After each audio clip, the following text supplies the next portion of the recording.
Oi pessoal, tudo bem com vocês? Vamos conversar um pouquinho sobre música? Trabalhar um pouquinho as nossas obras e relembrar algumas músicas, né? É importante que vocês sempre tenham essa memória, porque você sabe que realmente as músicas caem na prova do Paz, né? Então quando você olha, é o que a gente conversa, você olhou ali a letra em negrito e viu que é uma música, aí você já faz, ó, aquele link lá. Vamos começar com pilares da nossa matriz do Paz, que é o que o Paz trabalha através dessas músicas. Vamos lá, mulher na sociedade, meio ambiente, sustentabilidade e formação do povo brasileiro. São esses 3 pilares super importantes. E todas as nossas músicas vão estar misturando ali, pegando uma coisa, pegando outra coisa desses pilares, tá bom? Então é bem importante que a gente sempre faça esse link. Temos 12 músicas, né? E essas músicas, elas retratam um pedacinho de cada período que foi escolhido para a gente poder trabalhar. Desde Bach, né, o nosso gênio barroco, até Bia Ferreira, uma música de 2018. Né? Então a gente tem uma história ali musical bem interessante. Conversar com vocês um minutinho sobre como estudar cada obra, gente. O que você tem que saber da obra? O que a matriz diz? O que a matriz fala, né? O que a gente falou agora dos 3 pilares? O que é significativo? O que é importante? Que relações essa obra faz com outras obras, tanto as músicas como outras obras de outras matérias, e com os objetos do conhecimento? Coisas importantes que a gente tem que saber. Quem é o compositor? Quem é o intérprete?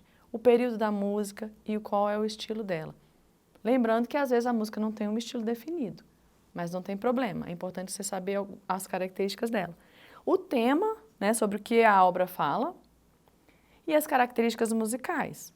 Fontes sonoras, instrumentos musicais, textura, estrutura, aspectos rítmicos, melódicos e harmônicos, que são o andamento e a dinâmica. Então isso é bem um resumo do que você precisa saber, tá? Então, ouviu lá, viu a letrinha? Ah, peraí, eu preciso saber isso tudo aqui. E como que a gente estuda, gente, cada música? Como a gente tem feito, né? Na sala de aula a gente faz isso com calma. Só que aqui eu trouxe isso aqui para você pensar aqui comigo. Você precisa criar uma conexão com essa música. Como que eu crio essa conexão, professora? Você escolhe, né?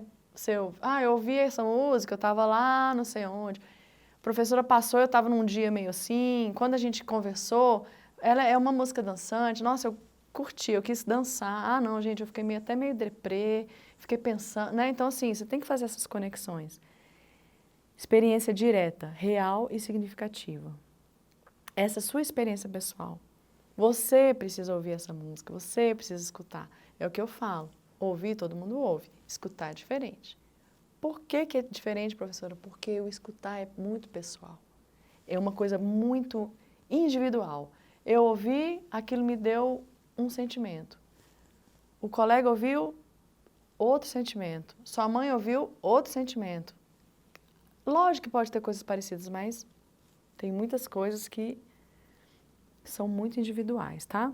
Análise e escuta orientada e pessoal. A orientada é comigo, né? Eu dou a dica, eu dou a música, eu dou os aspectos, a pessoa é a sua, tá bom? Você faz essa análise.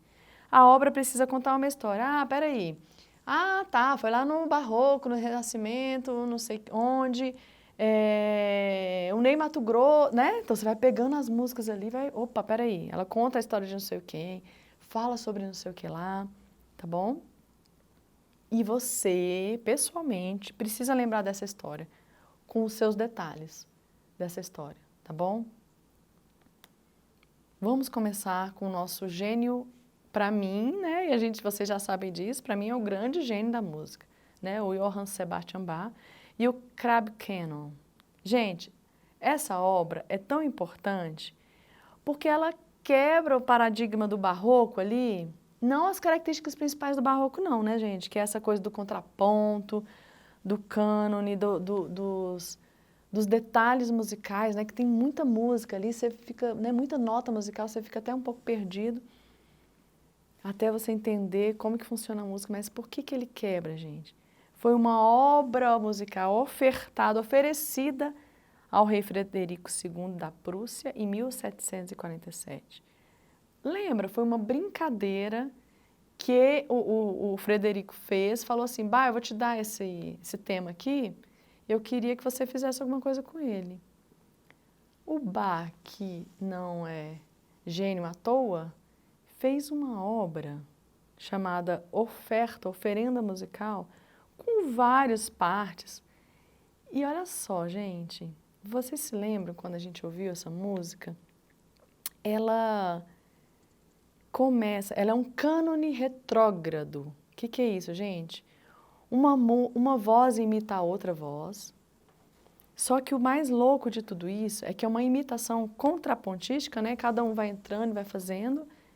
Só que a segunda voz, ela é exatamente igual à primeira, só que de trás para frente. Lembra disso? Por isso que o apelido dela é Cânone dos Caranguejos também, né? Porque, né, o caranguejinho vai lá do lado, vai para lá, vai para cá, vai para trás. Então ela pega a melodia, depois ela inverte a melodia e de trás para frente é a mesma música. Olha só, gente, que genialidade do cara fazer isso. Então ele fez isso, entregou pro Frederico e falou, ó, eu fiz isso e fiz mais umas 10, 12 versões aí dessa música. Né? Então, uma obra fantástica, um cânone retrógrado, né? Uma forma de imitação contrapontística que o Bach é um gênio do contraponto. Né? E na época que foi tocado por quê, gente? Por qual instrumento? Por um cravo, né? Depois entrou um órgão. Né? O cravo é um parente distante do piano, né? Que tem uma sonoridade mais metálica, assim, ela não é tão doce quanto o piano, mas é uma obra super importante, a gente precisa sempre relembrar dela. Quando a gente fala da música romântica, da música europeia, a gente tem sempre que lembrar desse grande gênio musical chamado Richard Wagner. Richard Wagner fez uma obra, um drama musical, né, uma ópera, drama musical, que as pessoas falam, né, até botei aí no slide, chamada Cavalgada das Valquírias. Período romantismo, de 1851, né, então lá do Bach, a gente pula para o romantismo já, né, do barroco a gente vai tem uma lacuna aí um pouco, bem grande, né? Mas aí a gente entra no romantismo com todas as características que a gente conhece de romantismo lá da literatura, né? Exagero, amor e tudo. O Wagner entra com isso aí, gente. Quais são as características musicais? Uma orquestra sinfônica gigantesca, porque o Wagner ele gostava de massa sonora. Não é? Ele não queria só um violino, umas cordas ali, não. Ele queria uma massa. Então ele botou muita corda, muitos metais, muitos trombones, trompetes, muita percussão, piano, e botou toda a orquestra lá, devia ter quase 100 músicos nessa música do Wagner. Toma essa dimensão de criação, de inclusão de instrumentos musicais novos, né? Tanto é que nós temos a trompa de Wagner, né, conhecida, muito famosa, porque ele usou muito a trompa wagneriana. Harmonias muito ricas e elaboradas, é uma obra muito, muito bonita. Ritmo vigoroso, constante, rápido. E aí, olha só, trata da luta pela posse de um anel mágico. Se lembra dessa coisa do anel mágico aí? Quem curte Senhor dos Anéis? Forjado pelo anão Alberic, feito de ouro do rio Reno, né? Já fizeram o link aí, né, gente? E a música A Cavalgada das Valquírias está dentro da A Valquíria. Tá bom? Não esqueça disso. Que gira em torno do desentendimento da Valquíria com o pai, que era o chefe dos deuses. Então, é uma mistura mitológica, coisas lá dos alemães, né? Daquela região lá toda, lá, que também tem uma coisa bem interessante de misturar essas culturas. Uma ópera, novamente, né? O que é uma ópera? Um teatro com música. Então, ele fez um teatro com música, viu, gente? Em 3 atos. O que são 3 atos? 3 partes. tá? Cavalgada das Valquírias abre a primeira cena do terceiro ato, então não é a ópera inteira, tá bom? Se lembrem disso, é um pedacinho da ópera, né? Ele tirou um pedaço, o Passo tirou para a gente analisar. Um trecho sinfônico dentro de uma obra, dentro da ópera. Então, nessa parte não tem vozes, tá bom? Não tem um cantor, não tem um solista, é só um instrumental ali dentro dessa ópera inteira aí do Wagner. A Valquíria é a segunda ópera de uma tetralogia, então ele já tinha feito 4 óperas e colocou lá dentro essa obra aí, tá bom? O livro, gente, da ópera, que é assim, o cara compõe assim, ó, o cara que fez a ópera, né, ele faz a instrumentação, cada voz lá, violino, violoncelo, faz as músicas, faz a melodia dele. Só que como tem a ópera, tem o teatro, tem que ter um livrinho do teatro, porque se eu quiser fazer essa música, se eu quiser fazer essa obra, como é que eu vou saber quem é que vai cantar isso, quem vai cantar aquilo, que figurino que eu vou usar? E até Wagner, uma pessoa fazia esse libreto e o compositor fazia a obra. Com Wagner, juntou, ele quis fazer tudo. Então ele fez o livro e fez a ópera, musicada.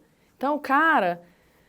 Olha só que cara genial. Ele fez isso tudo e aí ele era um super intelectual da época. Ele tinha um teatro para ele, galera.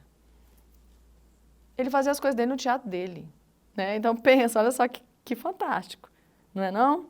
Foi escrita entre 1848 e 1874 e foi estreada, é porque o libreto, né? E a Valquíria mesmo foi estreada em 1856. Tá? Então a gente tem um período aí grande, né, quase 10 anos de composição, para ele entregar a obra inteira e se apresentar. Tá? Então, sempre lembra, ópera, teatro com música, mas no caso da cavalgada é só um pedacinho. Vejam, quem curte o cinema, né, nós conversamos sobre essa música, que ela está em vários filmes, um deles que é o mais conhecido, que é o Apocalipse Now. Então, quando você vê, a cena é fantástica, né? Lembra disso, gente. Isso traz o contexto lá. Os helicópteros lá, é aquela música. Tá, tá, tá, tá, tá, tá, tá, né? Você, até arrepia. Por quê? Porque tem uma coisa ali da guerra, né? Então, essa música não tem a ver com o contexto da ópera, mas aí você já faz o link com a ópera, né? Para você poder entender ali como é que aconteceu essa música, tá bom? Pronto, agora a gente entra numa música brasileira super conhecida, super bonita e conhecida como uma das obras que foi a primeira música conhecida como estilo musical choro, né? O choro, o chorinho, uma música do começo do século XIX, século assim, super importante e chamada Flor Amorosa, de um compositor, professor e flautista muito importante do século XIX, Joaquim Antônio da Silva Calado, que foi realmente reconhecido como pai do choro. Por quê, gente? Porque veio a polca, veio o machixe, veio vários estilos, né? Que foram trazidos da Europa, das influências dos negros, isso aí foi bem interessante. Chegou no Brasil, deu aquela misturada boa, aquela misturada importante, e aí as pessoas foram, ó, peraí, se eu juntar esse instrumento, essa dança aqui, né, lembra o rala-coco lá, rala-coxa, né, se eu misturar essa dança com um outro instrumento ali, se eu botar um pandeiro, se eu colocar, é assim que acontece, né, vai experimentando. O Calado, um flautista, um dos melhores flautistas que tinha na época no Rio de Janeiro, conhecia quem? Se lembram? Chiquinha Gonzaga, uma compositora, maestrina, uma mulher fantástica, que tinha tudo para ser uma pianista tradicional, né? E de repente renuncia a casamento, renuncia status de riqueza para fazer música, né? Para compor música. 2 grandes amigos, né? As pessoas até falam, eles eram amantes, a gente não sabe desses detalhes, né? Mas fica a amizade deles, né? floriu em muitas músicas, muitas composições juntas, então isso é fantástico. Calado, infelizmente, viveu pouquíssimo, viveu 30 e poucos anos só, morreu daquelas doenças, né, acho que foi tuberculose. Não temos muito ele na história da música, mas o que a gente tem é super importante.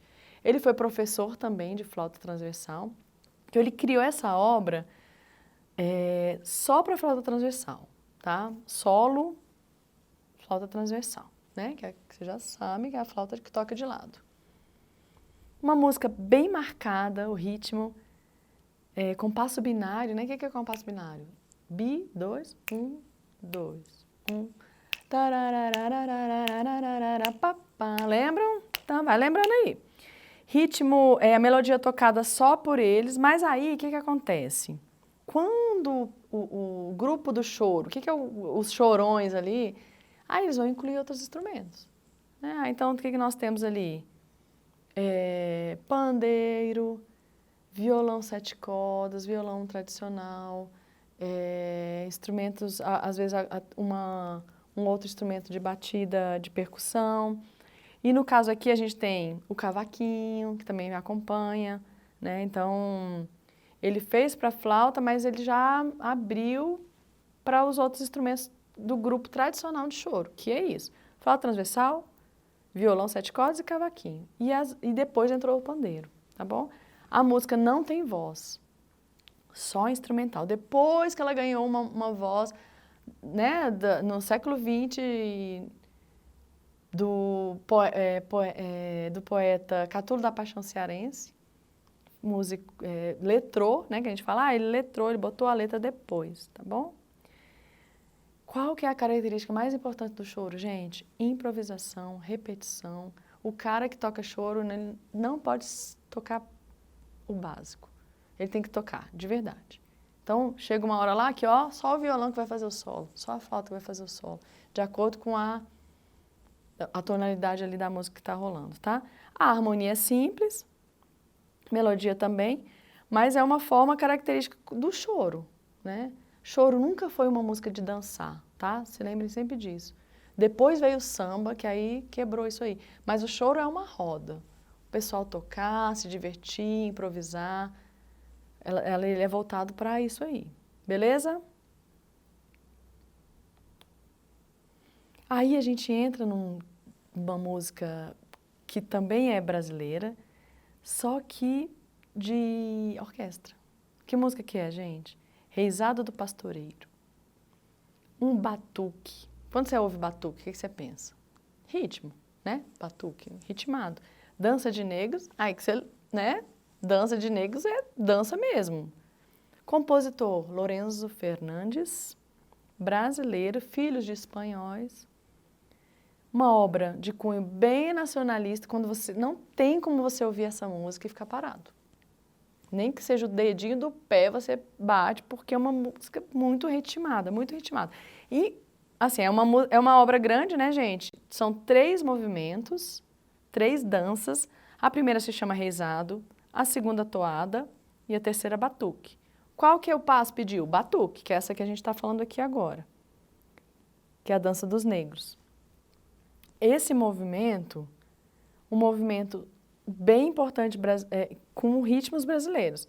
Orquestra Sinfônica Completa, que são as cordas, madeiras, metais, percussão e um piano. E olha só, ela faz essa junção muito da cultura africana, tá? E com o povo brasileiro, né? Os negros, povo brasileiro, então ele faz uma junção de música erudita com música africana. O ritmo é muito, né? Então tem um ritmo, uma batida muito interessante. E o uso não convencional de instrumentos. Por quê? Porque ele coloca uns instrumentos lá que não são convencionais de uma orquestra. Né? São instrumentos diferentes, é igual a gente conversou. A gente tem conversado sobre a música brasileira. Como que ela resgata esses instrumentos? Simples. Vai lá e pega o instrumento e bota dentro da orquestra sinfônica. Quebra essa coisa do erudito e entra na coisa do popular. Mistura, tá bom? Que alguns compositores usaram bastante, mas outros ainda não, né? Outros ainda nessa época assim, o pessoal, 1920, 1930, os compositores ainda pegavam muita influência da música europeia. Lourenço Fernandes entra, mais para frente vem Villa-Lobos, né? Então eles vão colocando dentro da nossa música essas características que fazem da nossa música uma coisa muito rica, né? Um tipo de música afro-brasileira que é uma influência muito importante para nós, tá bom? Uma música que ela vai sem interrupção, né? Ela começa e vai indo, né? Vai num crescendo, aí depois ela calma. Mas é uma música que realmente é um batuque que faz a gente ter vontade de dançar. Uma coisa que não é comum numa música de orquestra, né? No geral, você, né, quando você começa, fala, não, é bonito, é interessante, é tal. Mas não dá essa vontade de levantar e de batucar. No caso do Rezado, realmente é uma música muito, com esse cunho muito nacionalista, muito interessante. Agora a gente entra numa música, quando a gente volta lá na matriz, ela tem tudo a ver com essa coisa da sustentabilidade, né? Com o cuidado da natureza e tal, que a gente conversa com esse item da matriz. Por quê, gente? Ela se chama Sal da Terra, né? Que é um cantor, uma dupla muito importante da nossa música popular brasileira, Beto Guedes e Ronaldo Bastos. São músicos e compositores, intérpretes de uma música muito forte, de um grupo mineiro, né? Na época a gente tem o Clube da Esquina, super importante, que a gente já conversou sobre eles, que veio junto com quem? Com Lô Borges, Milton Nascimento, né? Que são figuras assim que, no geral, vocês se lembram que eu conversei com vocês sobre isso em sala, e muitos de vocês conheciam porque os pais de vocês conheciam e cantavam e gostavam. Então é uma turma ali dos anos 80, anos 70, anos 80, que tem uma importância na nossa música, que agora são todos senhores, né? Todos idosos quase. O Milton fez 80, né? O Beto Guedes deve estar com 70 e tantos, né? Então, assim, são senhores que fizeram uma participação super importante na nossa música, ainda fazem, ainda compõem, ainda tocam, ainda faz show. Uma música de 1981, uma música bem simples, que faz essa nossa menção onde, gente? Na letra. A melodia é simples, a letra é forte. Teclado, voz, guitarra, baixo elétrico e bateria. Discute realmente essa figura do artista como agente de mudanças sociais e as suas próprias produções culturais mesmo. Critica os impactos sociais e ambientais, né? Eu coloquei no nosso slidezinho, relacionados a essa coisa da natureza. Então, fala sobre a terra, fala sobre a gente estar junto para poder resgatar essa coisa da água. Como que a gente vai viver daqui a uns anos, a um século, a não sei, né? Como é que a gente vai conseguir sobreviver? Se a gente não tiver ajuda um do outro, como é que nós vamos fazer? Né? Então, vamos precisar de todo mundo, né? Para poder... 1 mais 1 é sempre mais que 2, né? Então, assim, como que a gente vai lidar com a natureza aí? Né? Como que a gente vai conseguir mexer com isso aí tudo? Como que nós vamos ser sal na terra? O que é um sal na terra, gente? Uma figura muito emblemática, né? Também quando a gente fala, lembra lá, né? Na época nós falamos que é uma figura de linguagem da Bíblia também. Sal da terra, né? É uma coisa que você tem uma importância, né? Ah, vai ser sal. Para que é sal, né? Para temperar, para dar um gosto. Ah, você é sal ali naquele ambiente que você está? Como assim, professor? Ah, você dá um gosto, você dá uma diferença, aí você faz uma diferença ali, né?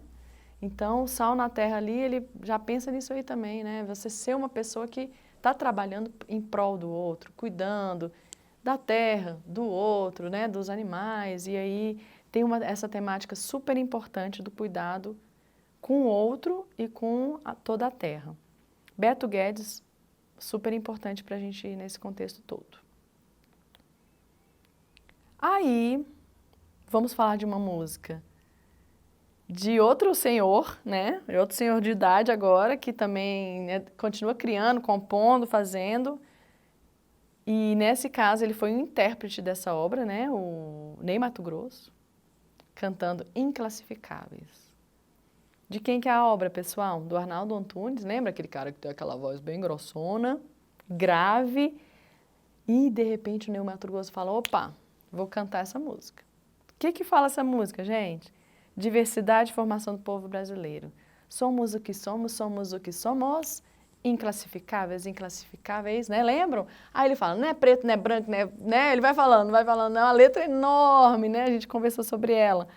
Né? A formação do povo brasileiro, ele não classifica, né? Ah, eu sou branco, sou pardo. Não, somos inclassificáveis, né?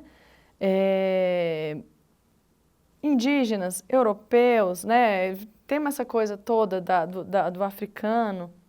O que que a gente tem nessa música, gente? Guitarra, bateria, violão, baixo, percussão. Uma música que faz parte da música popular brasileira, né? Que foi feita em 2008, gravada, composta pelo Arnaldo e o Ney Matogrosso, com aquela postura dele, quando a gente vê o clipe, né? Todo pintado, parece que tá com uma fantasia, parece não, tá com uma fantasia, né? Aquele cara lá, na época, devia ter o quê? Uns 60, se requebrando, né? Uma postura completamente diferente do que a gente está lembrando. Por quê? Porque o Ney Matogrosso é um cara que faz parte da história da música, gente. Cantou nos Mutantes, né? Tinha uma perspectiva da música como arte, uma perspectiva estética muito importante. E aí ele canta essa música, todo pintado, de fantasia, para dizer que o povo brasileiro ele não é classificável, né? Ele quis mostrar essa música mesmo do Arnaldo. Fizeram essa parceria e deu super certo, ficou muito bonito.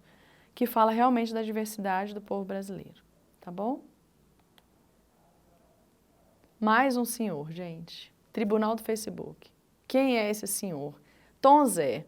Tom Zé foi contratado para fazer a voz de uma propaganda da Coca-Cola em 2013, fazer a narração dessa propaganda sobre a Copa do Mundo no Brasil. Se lembraram já?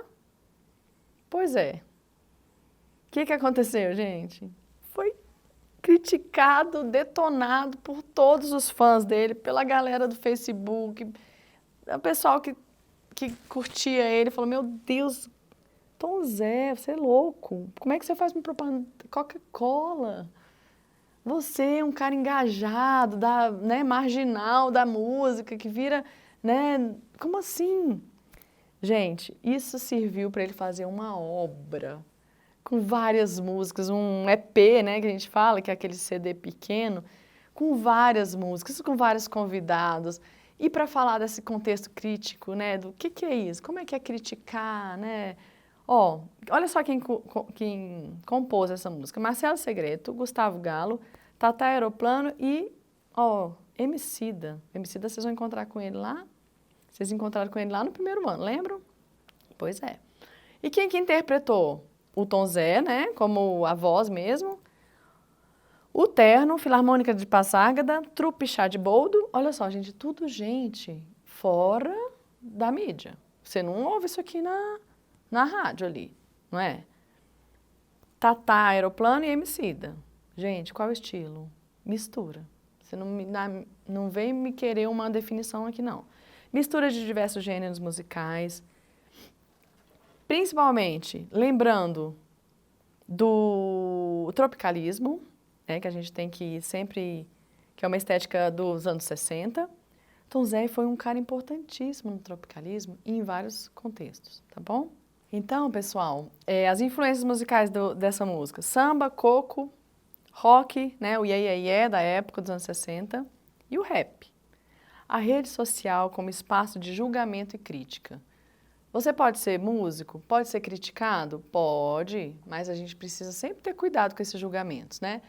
Aí depois o Tom Zé faz esse EP para realmente criticar isso aí. O artista não pode ganhar dinheiro, né? Ou ele vai viver de quê, né? Então ele pegou, depois ele ficou tão constrangido que ele deu esse dinheiro para uma associação, para um grupo de crianças, porque ele falou, não vou viver com esse dinheiro, tá bom? Então é um disco muito interessante, são 5 faixas cheias de ironia, cheias de opinião, para quebrar esse paradigma aí, tá bom? Que o artista ele pode fazer isso também. Não é por isso que ele vai estar vendendo a sua alma, vendendo o seu jeito, seu caráter, né? Aí depois a gente entra com uma música super bonita do nosso grande rei Roberto Carlos. Cantada e interpretada por uma moça super simples, super simpática, chamada Gina Lobrista. Eu estou apaixonada por você. Gente, é um estilo super interessante do Pará, que se chama acochadinho. Quem aqui já dançou um acochadinho? Ritmo popular, que lembra o arrocha, né? O arrocha todo mundo conhece, eu acho. E é um arranjo, né, da música do Roberto Carlos. Roberto Carlos fez essa obra e aí a Gina, por conta do pai dela, que ama Roberto Carlos, ouviu o pai cantar e falou, eita, eu acho que vou fazer um arranjo dessa música. E fez, tanto é que o dele é Eu Estou Apaixonado por Você. Aí ela fez Eu Estou Apaixonada por Você, tá bom? Sons produzidos por instrumentos eletrônicos, né, e uma caixinha de som, ela senta na feira, bota lá o playback dela e canta, né? Isso a gente vê em várias feiras do nosso país, né? Um videoclipe que fala de um relacionamento amoroso, né? Uma produção independente de 2014. Então é uma obra que é importante, porque a gente lembra do Roberto Carlos, né? Que é um senhor aí também que continua produzindo, né? Já fez 80 anos agora, acho que mês retrasado. Continua fazendo, e foi um cara super importante na MPB, tá bom? Aí nós vamos entrar em uma música importante e de Brasília. Mar de Brasília. Angel Espíritos, um gaitista super famoso na cidade, usa um cinto com várias gaitas, tá? E com várias afinações, cada gaita tem uma afinação. Rock, um rock básico, que tem uma influência de blues ali por causa da gaita, né? Quando você ouve uma gaita, você fala, nossa, parece aquela gaita lá do blues americano e tal. Uma música feita em 2006, chamada Mar de Brasília. Qual é o nosso mar, gente? O céu, né? Então ele faz essa letra e fala da cidade, das curvas da cidade, da terra vermelha e do céu, né? O céu é nosso mar, né? Representa realmente a cidade, é uma homenagem à cidade, tá? Seu céu e as suas características geográficas, tem uma hora que ele fala, lembra, ele fala uma alusão ao Niemeyer, coisas geográficas e sociológicas da nossa cidade, né? Então é realmente uma homenagem, fala de árvores tortas, da sua arquitetura, né, de tanto que é interessante. E qual é a instrumentação? Voz, contrabaixo, guitarra, bateria e a grande estrela, a gaita, tá bom? Uma obra super importante, porque realmente remete a essa coisa da nossa cidade e do músico da cidade também. Aí, gente, muda o enfoque, tá? Ali a gente falou sobre natureza, ali em Sal da Terra, falamos da natureza da cidade de Brasília, né? Falando dessa coisa arquitetônica. Agora a gente entra numa coisa importante, um tema super recorrente, que infelizmente ainda está por aí, que é sobre a violência na mulher. Com quem? Elza Soares, né? A nossa musa, a nossa voz, né? Foi a voz do milênio, né? Pela BBC, lembra? A gente comentou sobre isso. Foi homenageado por várias escolas de samba, aquela negra com aquela voz rouca, né? Importante na música brasileira. A música é do Douglas Germano, né? A composição é dele e ele fez para ela, se inspirou nela. Chama Maria da Vila Matilde. Qual que é essa música, gente? Que ela diz que vai ligar para o 180 para denunciar o cara que está tratando ela mal, né? Então, tem um humor, tem uma ironia, mas tem uma coisa super séria, tá? Foi feito em 2015, percussão, bateria, vários instrumentos de sopro, tá? De metal, trombone, trompete, guitarra, baixo e o sampler de alguns instrumentos. Temática sobre a violência contra as mulheres, né? Para uma mulher que, não sei se todos sabem, viveu violência dentro de casa, tá? Então a música serve de protesto, de reflexão, de crítica, mas o que é mais legal, que a gente tem que pensar, nessa coisa da mulher como protagonista agora. Ela não quer mais isso, ela vai ligar para o 80, ela vai contar para a mãe do cara, ela vai chutar os cachorros, ela vai bater com a panela na cabeça dele, tá? Então ela tem esse poder agora de denunciar esse agressor. Ela não precisa mais viver embaixo daquele mesmo teto, tá? Solo de trombone no meio, vocês ouçam e ouçam e ouçam para vocês pegarem esses detalhes, que não sei se eles podem pedir isso. Então é um samba moderno, tá? É uma batida de samba moderna, gente. É uma batida para nosso tempo, tá? Ícone de cantora brasileira, Elza Soares, não esqueçam desse nome. Continua produzindo, continua gravando, dando entrevista, várias entrevistas dela, uma pessoa super interessante que passou, eu acho que ela fez 90, tá? Passou por vários tipos de contextos musicais, sociais do nosso país, é uma pessoa bem importante para a gente conhecer. Aí voltamos para a temática da natureza. Cabaça d'água. Lembra, gente, sobre a cabaça? Né? A cabaça é uma semente, né? Aqueles negócios assim redondinho. Aí você corta a cabaça, ela vira um potinho, né? Então você pode beber água, você pode se alimentar. Alberto Salgado, um compositor da cidade, né? Lá de Sobradinho aí, pessoal, 2017. Qual é a importância dessa música? Berimbau. Bota um berimbau lá no começo, fazendo um super solo. Voz, violão, sons eletrônicos, bateria, baixo, cavaquinho. Tem a influência, né? Ele viveu a influência de bossa nova, samba e capoeira. Então mistura o regionalismo, né? Bota lá a música do berimbau. O que lembra, quando a gente ouve berimbau, a gente pensa em quê? Capoeira, né? Então ele lembra dessa coisa do regionalismo, que vai da capoeira para o urbano. Qual que é a temática, gente, da música? O que você faria se você não tiver água? O que você fará se você não tiver água? Né? O compositor se preocupa realmente com a falta de água. Né? Então ele trabalha essa música, essa letra. A gente, num pedaço da música, lembra aqui para você fazer esse link desse contexto. A música para e entra um pedaço de uma fala de um jornalista sobre o rompimento da barragem de Mariana, em 2015. Aí, depois ele continua a música. Então, esse problema que a gente teve, né, que coisa difícil que foi isso, né? A água foi, a lama foi 600 quilômetros para frente. Um tanto de coisa que matou ali nesse movimento, né? O que a gente vai fazer se a gente não tiver água? Então, a cabaça d'água, ele é uma temática, né? Lembra da cabacinha com a água e lembra do berimbau, isso é super importante. E para encerrar, uma música que a gente ouve, a primeira vez que eu ouvi, eu fiquei muito impressionada, Cota Não É Esmola, da Bia Ferreira. Uma moça negra, que tem um vozeirão, que canta com o violão dela fazendo, né? Lembra? Parece um rap, mas tem um pedaço que parece uma melodia, né? Associada também com slam ali. Uma música de 2018, voz e violão apenas, não precisa de mais nada, porque a letra, né, a gente nem ouve violão direito, porque a letra é tão forte. Fala de desigualdade, fala de racismo, fala de feminismo negro, né? A gente, como que dá voz a essa negra? Como que eu coloco em pé de igualdade uma negra aqui do Sol Nascente e uma negra aqui do Sudoeste? Qual que é a igualdade ou a equidade, né, que a gente tem em duas moças dessa? Uma está lá no UNB, outra está tentando fazer vestibular, né? Qual é o recurso que uma ou outra tem? Essa música trabalha sobre isso. Cota Não É Esmola. É uma música forte, quando você ouve, você fala, meu Deus, né? Tem que ter uma sensibilidade, por isso que é importante essa audição pessoal.